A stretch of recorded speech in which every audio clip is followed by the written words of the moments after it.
What up, everyone? Welcome back to Lions Nation Unite. I am your host, Eazy, also part of the Woodward Heavyweights over there on Woodward Sports Network. Make sure you guys smash the like button, be a friend, tell a friend, and share this video because in today's video, we're talking about the Detroit Lions training camp practice against the Miami Dolphins. And today, with all due respect to the professionals on that side, they showed up.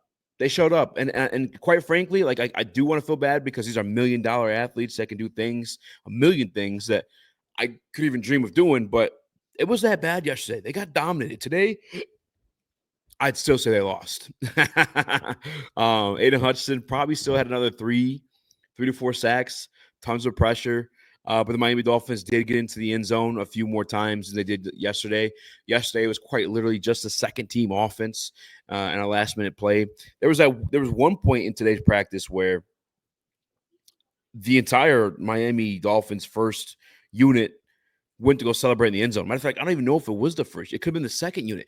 I didn't know if it was like because it was on DJ Reed. So I'm assuming it was their first unit, our first unit defense. But it was the touchdown DJ Reed in the corner of the end zone. It was either a really, really, really, really cool play or one of those situations where Mike McDaniels talked to the locker room and was like, look, we got our butts slacked yesterday. And I think we could take any small victory we get. So I want you guys to celebrate them. And maybe they got in the end zone as a first team unit for the first time. And that's how they celebrate. I'm speculating because where I was sitting in my vantage point, I really only had the offense in front of me to look at.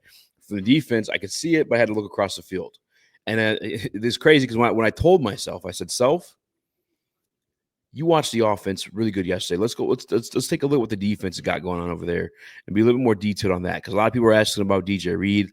A lot of people are asking about Ahmed Hassanin. So I'm like, let me lock in and go watch the other side of the field. But it's like, then when I did, by the way, Aidan Hutchinson got a sack. It was kind of crazy timing, insane timing. He's just unreal, to be honest with you. I cannot wait to watch Aidan Hutchinson in his regular season. We heard it, like if you heard the player interviews yesterday, they're like, sometimes you go against the guy so often, they just know what your moves are and they can counter them or just be ahead of them. And so it's good to go against another team like this for the Miami Dolphins and then try your moves out on a different, I'm saying, someone with a different repertoire of counter moves or just different traits. It's good to know that you're actually good, not just like, hey, I know what this guy's not good at, so I'm going to go and try that. Does that make sense? And no, Aidan Hutchinson is just really good, and he could try whatever he wants to against whoever he wants to, and it's probably going to work out in most situations when it comes to the football field. Shout out to Aidan Hutchinson, the Detroit Lions defense. On that same note, Alex Anzalone was out there making plays in the secondary. I've always said this. He's probably one of the better coverage linebackers in the National Football League. I'm not telling you he's the best, but I'm telling you he is one of the better coverage linebackers in the National Football League. And I think Derek Barnes said this yesterday after practice too, where he mentioned like part of the evolution of the Detroit Lions defense is that, one, they're all healthy. But two, all three of those linebackers can do all three like attributes of the game. What word am I looking for there? I almost said facilities. That's just not the word. Three facets. That's what I was looking for. And in terms of they can blitz, they can cover, and they can stop the run. And that those traits hold true for Jack Campbell, Derek Barnes, and Alex Anzalone. Now, you wouldn't say you want to go out there and say they're the best at any one of them, but they're pretty damn good at all three of them. They can at least execute all three of them. And so it makes them a little bit more dangerous. Like if you've been reading these articles, like these sacks aren't all coming from Aidan Hutchinson. Sometimes it might be Alex Anzalone on a blitz. Sometimes it's Derek Barnes on a blitz. Sometimes it's Jack Campbell on a blitz. Sometimes it's Kirby Joseph or Brian Branch on a blitz. Speaking of which, no Kirby Joseph today too. It's like there's guys missing from our secondary, from our defense. We're Nick Whiteside starting the outside too, and then out there with Terrion Arnold opposite of DJ Reed. If there's anything to nitpick about the Detroit Lions defense today, I would say DJ Reed got caught a few times. That's kind of like again, it's nitpicking because they execute, man. That defense is, if it could stay healthy this year, is probably going to be amongst some of the best in the National Football League.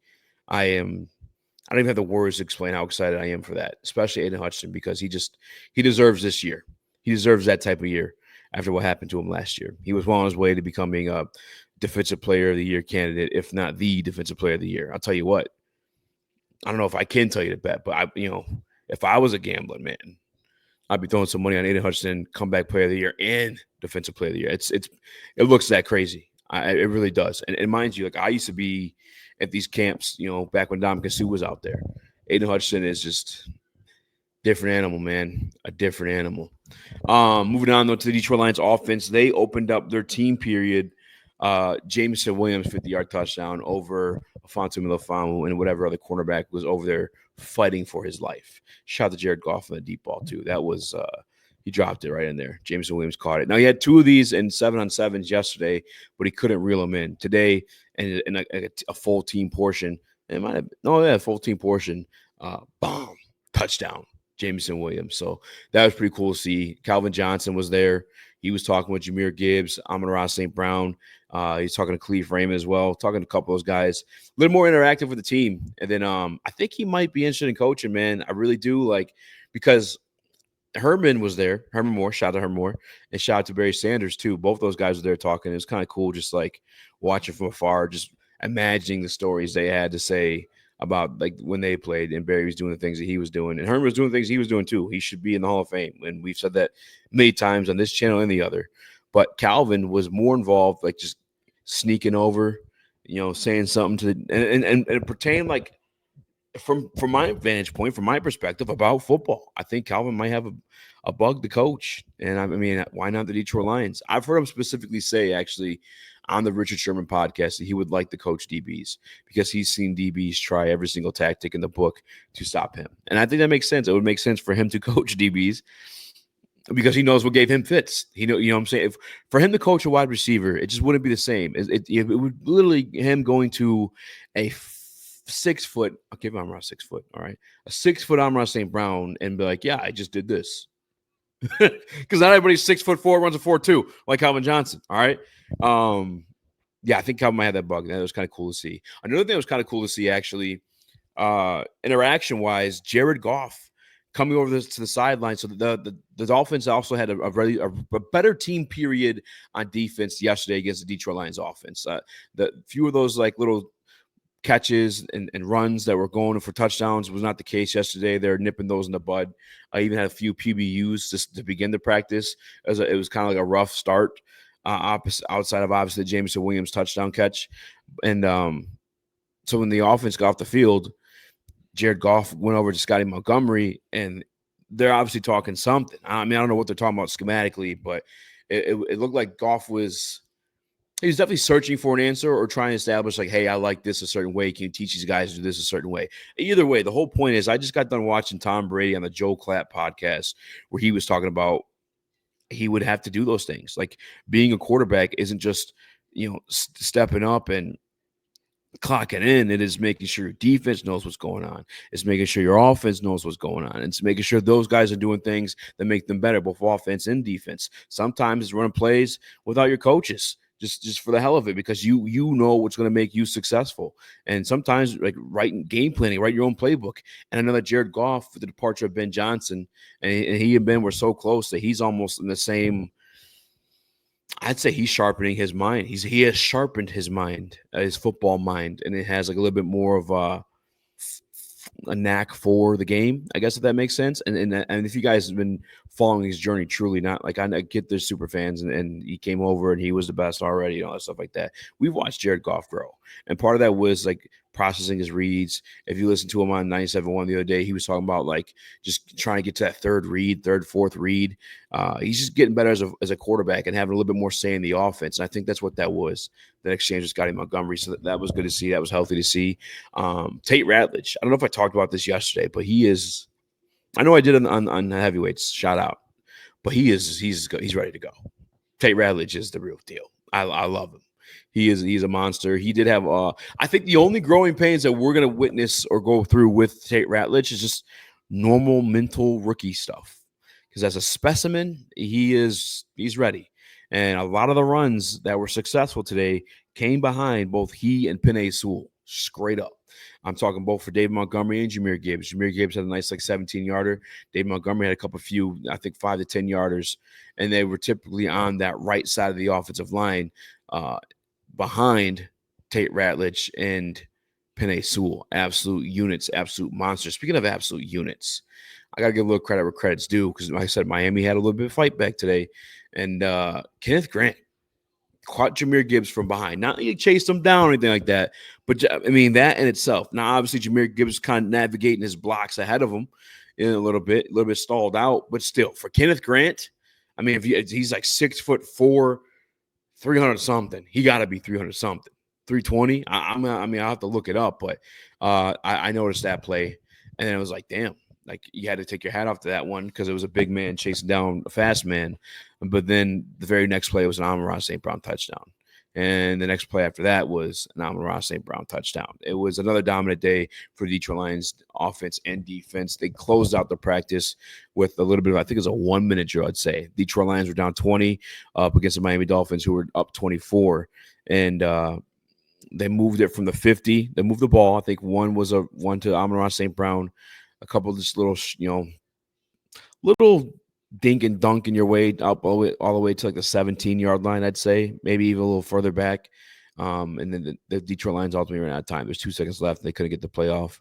And Fonte Melifonwu actually dropped an interception on Jared Goff.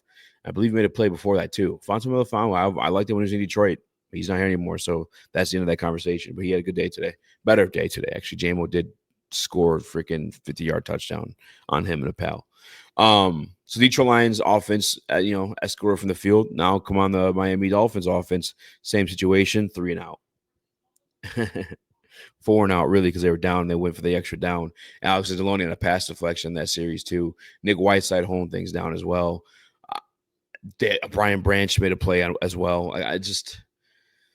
I cannot wait to see this defense, man. I know I began the video with the defense. That's just the biggest takeaway from camp so far for me. And it was one thing when you're going against the Detroit Lions offense that, yeah, you could argue at a certain point, maybe Kelvin Shepherd had a better idea of what the Detroit Lions offense was because he had been there the past 4 years, whereas our guy John Morton was here, yeah, but he dipped out briefly. Calvin's been here, and he's not a dumb guy. So you could argue, like, yeah, maybe he just knew the plays. Maybe he's more familiar with what they're trying to execute, and John's not. And so he has the upper hand advantage. The other thing you'd say, too, is like they didn't have Taylor Decker. But now we've had those things this week. We've had a Monday, Taylor Decker started practicing again. And then yesterday and today was against the first team Miami Dolphins offense. And that's not like a stud or a dud of an offense either. Mike McDaniel's known as an offensive guy, an offensive guru. And the Detroit Lions were shutting, and that's we're down. The Detroit Lions defense is legit. I think if they can stay healthy, man, again, top 5, I'm saying it. And I think it's a perfect mixture that, like, I think at one point this offseason, I let go a little bit of the Super Bowl expectations. I'm being completely honest with you guys, too. I really am. I did because I was like, I don't know what we are yet. So it's wrong of me to have that expectation until I know what we are. Now that I've been to practice a few times, I think I know what we are.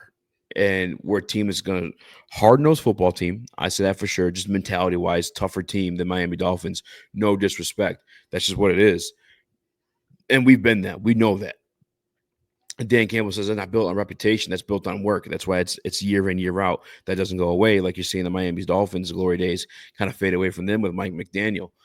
We're going to be tough-nosed defense. We're going to run the crap out of that football, particularly probably behind Penei Sewell. We're going to weaponize Penei Sewell. We're going to weaponize Tate Ratledge, and we're going to be successful there because Jahmyr Gibbs looks phenomenal too. Dave Montgomery looks phenomenal too. And then we're going to just like slowly just jab you. No Sam Laporta in practice day 2. Jab you with these runs. And then boom, 50-yard to bomb. Amon-Ra St. Brown. Boom.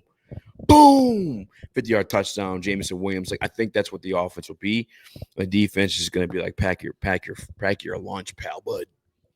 Pack your lunch, pal, for that one. That's all I got to say about that defense. It ain't going to be easy.